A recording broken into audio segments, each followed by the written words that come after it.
Peristiwa tabrak lari yang menewaskan satu orang di Garut, Jawa Barat viral di media sosial. Pengemudi maut akhirnya ditangkap polisi.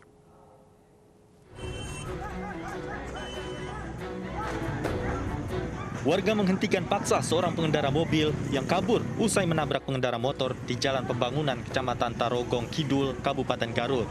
Warga pun berupaya menghakimi pelaku. Karena panik, pelaku mengendarai mobilnya dengan kencang sehingga tidak terkendali dan menabrak sebuah mobil serta beberapa kendaraan lainnya. Atas kejadian ini, satu korban meninggal dunia di rumah sakit dan satu orang lainnya mengalami luka berat. Polisi akhirnya menangkap sang pengemudi maut, namun belum ditetapkan sebagai tersangka. Sudah kita amankan, namun demikian kita sampaikan belum bisa dimintai keterangan karena kondisi pelaku masih shock. Dan untuk kesehatan pelaku masih dilaksanakan penelitian dari tenaga kesehatan. Dan untuk saat ini barang bukti daripada kejadian kecelakaan itu sudah diamankan di unit laka. Polisi kini juga masih dalami penyebab pasti kecelakaan karena diduga pengemudi mobil mabuk saat kejadian. Dari Garut, Jawa Barat, Solihin, iNews melaporkan. Seorang pengendara mobil menjadi korban penyerangan sekelompok pengantar jenazah di Makassar, Sulawesi Selatan. Akibat kejadian tersebut, mobil korban rusak parah. Kenapa kamu berhenti, Kak?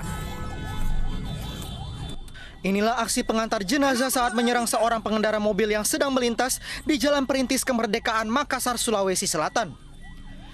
Kejadian ini berawal saat korban hendak menuju ke tempat kerjanya di Kabupaten Maros, namun dari arah yang sama tiba-tiba muncul sekelompok pengendara motor pengantar jenazah yang hendak menuju ke tempat pemakaman di Sudiang.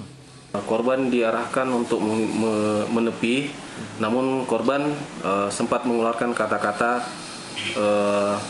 mungkin tersinggung oleh para pengantar jenazah, sehingga salah satu para pengantar jenazah tersebut turun dari kendaraan dan melakukan pengrusakan terhadap kendaraan daripada korban. Saat ini Polsek Tamalan Rea masih mendalami insiden perusakan ini dengan memeriksa saksi dan lokasi kejadian. Dari Makassar, Sulawesi Selatan, Yuel Yusfin, iNews melaporkan.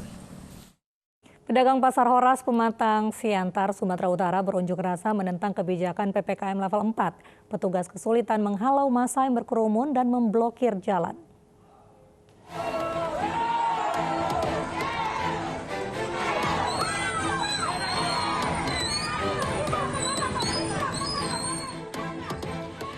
Ratusan pedagang Pasar Horas Pematang Siantar, Sumatera Utara Rabu siang berunjuk rasa menentang kebijakan PPKM level 4 yang dinilai merugikan pedagang. Para pedagang protes hingga memblokir jalan.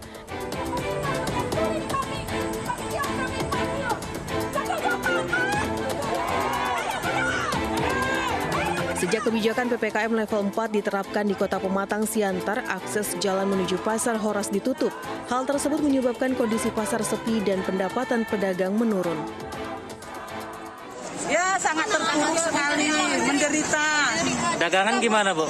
Nggak laku. Nggak laku ya? Apa yang Ibu harapkan, Bu, dari pemerintah, Bu? Supaya membuat solusi bagi kami pedagang. Jadinya ada kelonggaran. Ya, angkot. Penyekatan angkot. PPKM itu jangan diperpanjang, baru angkot, ya, akses angkot ke pajak Horas dibuka. Ya. Kota Pematang Siantar saat memperpanjang PPKM level 4 hingga 6 September mendatang.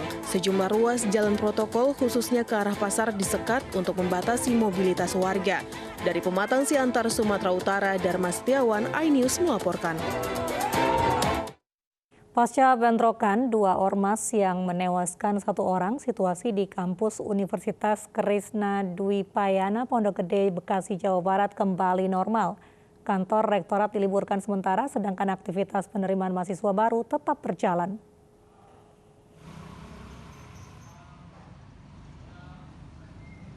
Kondisi kampus Universitas Krishna Dwi Payana, Pondok Gede, Kota Bekasi hari ini mulai beroperasi pasca bentrokan dua ormas yang menewaskan satu orang Selasa kemarin. Tidak ada penjagaan ketat dari pihak kepolisian. Namun untuk menjaga bentrok susulan, kegiatan Rektorat hari ini diliburkan. Sedangkan pendaftaran mahasiswa baru tetap berjalan. Hingga kini belum ada pernyataan dari pihak kampus Unkris terkait bentrokan dua ormas kemarin. Sebelumnya 2 kelompok ormas terlibat bentrok di dalam kampus yang menewaskan 1 orang.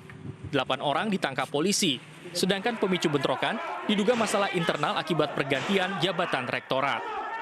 Dari Bekasi, Jawa Barat, Rahmat Hidayat, iNews melaporkan.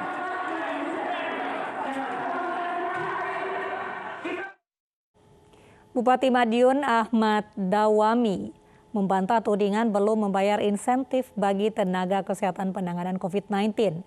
Menurutnya insentif tenaga kesehatan sudah dibayar Agustus lalu sebesar 19 miliar rupiah.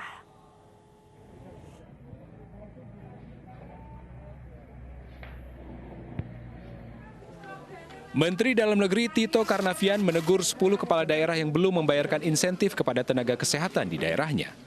Salah satu yang ditegur adalah Bupati Madiun, Jawa Timur, Ahmad Damawi. Namun hal ini langsung dibantah sang bupati. Menurutnya, pembayaran insentif nakes telah dibayar hingga Juni 2021. Ia pun mengaku kaget dengan berita yang menyebutkan bahwa Pemkot Madiun belum membayarkan insentif nakes. Ia menyebut insentif para nakes telah dibayar pada 26 Agustus 2021 untuk insentif periode Januari hingga Juni 2021. Pembayaran tanggal 26 kemarin sudah semuanya sudah terbayarkan. Dari total sekitar 19 miliar sekian. Dan itu ya sudah dibayarkan. Karena dari anggaran itu dari awal kita sudah anggarkan pagu terhadap tersebut. Kemudian ada refocusing tersebut. Jadi kalau di Madiun sebenarnya sampai hari ini sudah selesai semuanya, tidak ada permasalahan di nakes. Total anggaran yang dibayarkan hingga Juni 2021 mencapai 19 miliar rupiah yang bersumber dari dana refocusing APBD tahun 2021. Total nakes yang menerima insentif berjumlah 3.992 orang. Dari Madiun, Jawa Timur, Arif Bayu Effendi, iNews melaporkan. Ratusan warga rela antri berjam-jam demi mendapat vaksin yang diberikan oleh Puskesmas Tanjung Barat, Jakarta. Tak sedikit warga yang mengantri sejak subuh.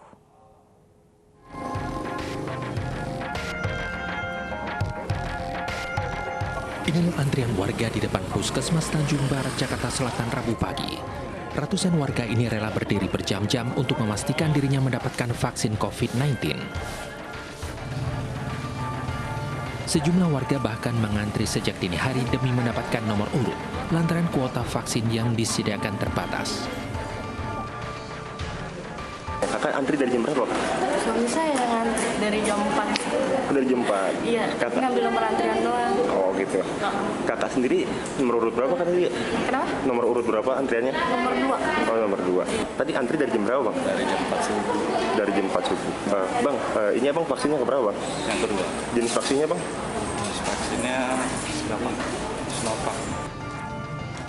Puskesmas Tanjung Barat saat ini memprioritaskan vaksinasi bagi warga setempat. Vaksin yang digunakan adalah Sinovac dan AstraZeneca dengan total 350 kuota per hari. Untuk kuotanya sendiri Bu? Kuotanya di sini khusus untuk Puskesmas Tanjung Barat kita kuotanya on the spot.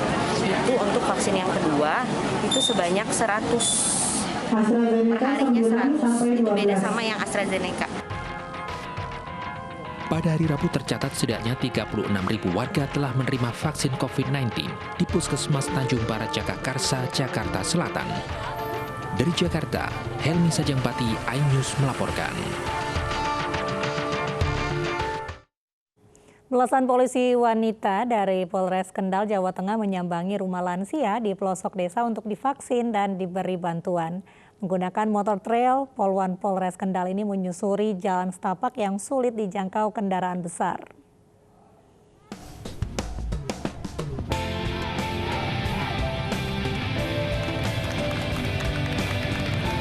Dengan menggunakan motor trail, personel Polwan Polres Kendal, Jawa Tengah berangkat dari Polres Kendal menuju Desa Putat Gede, Kecamatan Ngampel, Kendal. Menyusuri jalan kampung yang sempit, Polwan Polres Kendal ini melakukan vaksinasi untuk warga lanjut usia dengan cara dari pintu ke pintu.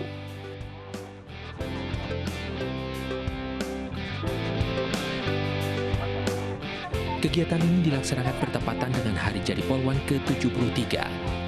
Kepala Urusan Subbagian Pembinaan Operasi Polres Kendal Ibda Suwarti menyatakan, vaksinasi warga lansia di pelosok dusun ini untuk membantu lansia yang tak memungkinkan datang ke sentra vaksin.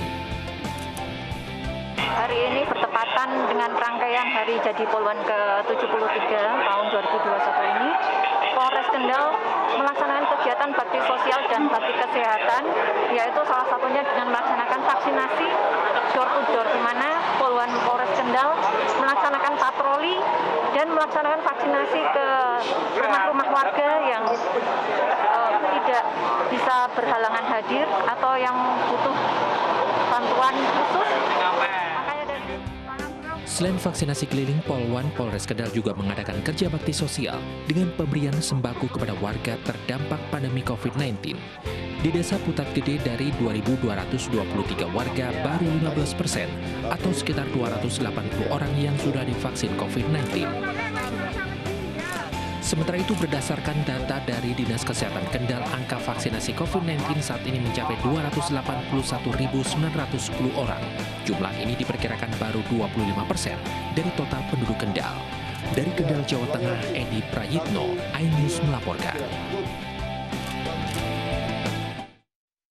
Pemirsa, untuk mempercepat herd immunity, vaksinasi massal digelar di beberapa perguruan tinggi di Jakarta.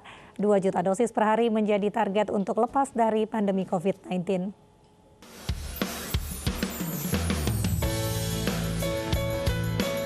Kekebalan kelompok menjadi syarat agar masyarakat dapat lepas dari pandemi COVID-19. Kali ini vaksinasi massal digelar Badan Eksekutif Mahasiswa Seluruh Indonesia dan Polri untuk mempercepat vaksinasi massal dengan target 2 juta dosis per hari pada September 2021. Vaksinasi massal yang telah digelar pada Rabu kemarin merupakan vaksinasi massal COVID-19 yang telah digelar ketiga kalinya. Nantinya vaksinasi massal COVID-19 juga digelar di seluruh perguruan tinggi BEM SI yang ada. Jika kekebalan kelompok dapat dicapai, diharapkan masyarakat dapat kembali menjalankan aktivitas dengan tetap menjalankan protokol kesehatan. Karena ke depan seluruh aktivitas kegiatan masyarakat itu salah satu syaratnya memang harus sudah vaksin.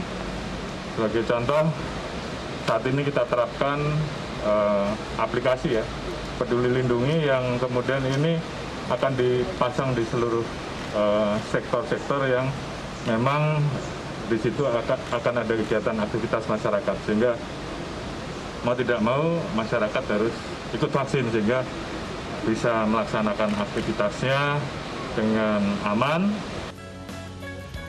Dengan menjalankan protokol kesehatan dan masyarakat telah menerima vaksin COVID-19, maka proses pembelajaran tatap muka dapat digelar tanpa mengakibatkan kenaikan kasus COVID-19. Dari Jakarta, tim liputan iNews melaporkan. Kerap bertemu dengan wisatawan, masyarakat di zona wisata Ciawi, Bogor, Jawa Barat diberikan vaksin COVID-19. Vaksinasi dilakukan agar tercipta herd immunity di kalangan masyarakat.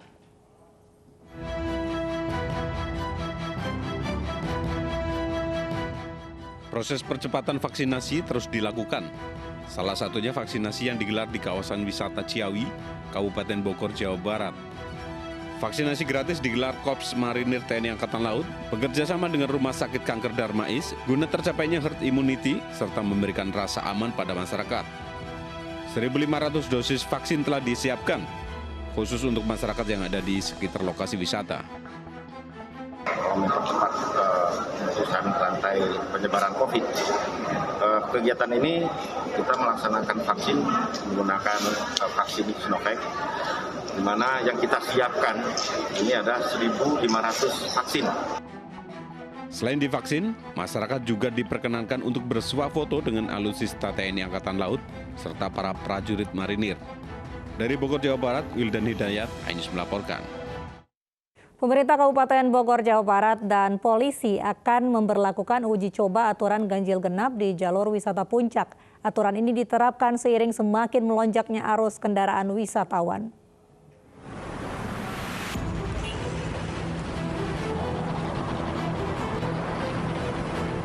Pemerintah Kabupaten Bogor bersama Polres Bogor akan menguji coba aturan ganjil genap menuju jalur wisata Puncak.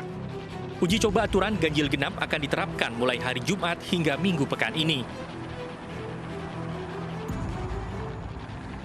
Semua jenis kendaraan, baik mobil maupun sepeda motor yang melintas ke jalur Puncak akan terkena aturan ini. Pengecualian diberikan kepada kendaraan seperti ambulans, pemadam kebakaran, pengangkut BBM, pengangkut logistik, dan angkutan kota. Weekend. Untuk minggu ini akan kita laksanakan dimulai Jumat, Sabtu, dan Minggu. Nanti akan kita lakukan uji cobanya. Di sementara masih kita lakukan uji coba sambil kita lihat apa kira-kira kekurangan ataupun kelebihannya. Di pariwisata ya, jadi sambil sosialisasi kita uji cobakan dulu seperti apa. Nanti kalau memang arahnya lebih ke perbaikan ya kita bikin payung hukumnya. Tapi sekarang saya minta uji coba dulu. Aturan ganjil genap diberlakukan karena jalur wisata Puncak mengalami lonjakan kendaraan hingga 40% seiring pelonggaran PPKM level 3. Diharapkan dengan aturan ini, mobilitas masyarakat berwisata dapat menurun dan kenaikan angka positif COVID-19 dapat ditekan. Dari Bogor, Jawa Barat, Wildan Hidayat, iNews melaporkan. Pemerintah mengklaim penerapan pemberlakuan pembatasan kegiatan masyarakat (PPKM) yang diterapkan sejak awal Juli lalu telah menunjukkan perbaikan. Menteri Koordinator Bidang Perekonomian Erlangga Hartarto meminta agar mobilitas masyarakat di sejumlah daerah di luar Jawa Bali terus ditekan, khususnya untuk daerah dengan penambahan kasus COVID-19 yang masih cukup tinggi agar COVID-19 semakin terkendali.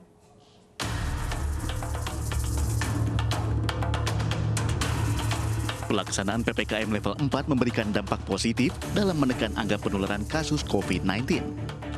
Pemerintah menurunkan status PPKM di sejumlah daerah di Indonesia. Hal ini disampaikan oleh Menteri Koordinator Bidang Perekonomian Erlangga Hartarto dalam rapat evaluasi dan penerapan PPKM secara virtual. Di tingkat provinsi terjadi perbaikan level assessment pada tanggal 18 Agustus, terdapat 7 provinsi dengan level 4 dan turun menjadi 4 provinsi pada 28 Agustus. Tingkat kabupaten kota dari 104 pada tanggal 20 Agustus menjadi 85 kabupaten kota pada tanggal 28 Agustus. Kemudian level 3 turun dari 234 kabupaten kota pada tanggal 20 Agustus menjadi 232 kabupaten kota. Kemudian tingkat 2 naik dari 48 kabupaten kota menjadi 68 kabupaten kota. Pemerintah akan tetap memberlakukan PPKM selama pandemi. Penentuan level PPKM nantinya akan disesuaikan dengan kondisi dan perkembangan di daerah dan berlaku setiap 1 hingga 2 minggu sekali. Tim Liputan iNews melaporkan. Dari jalur Gaza dilaporkan para siswa telah menerima vaksin corona sebagai upaya untuk menekan kasus COVID-19. Vaksinasi dilakukan di seluruh sekolah di wilayah Palestina.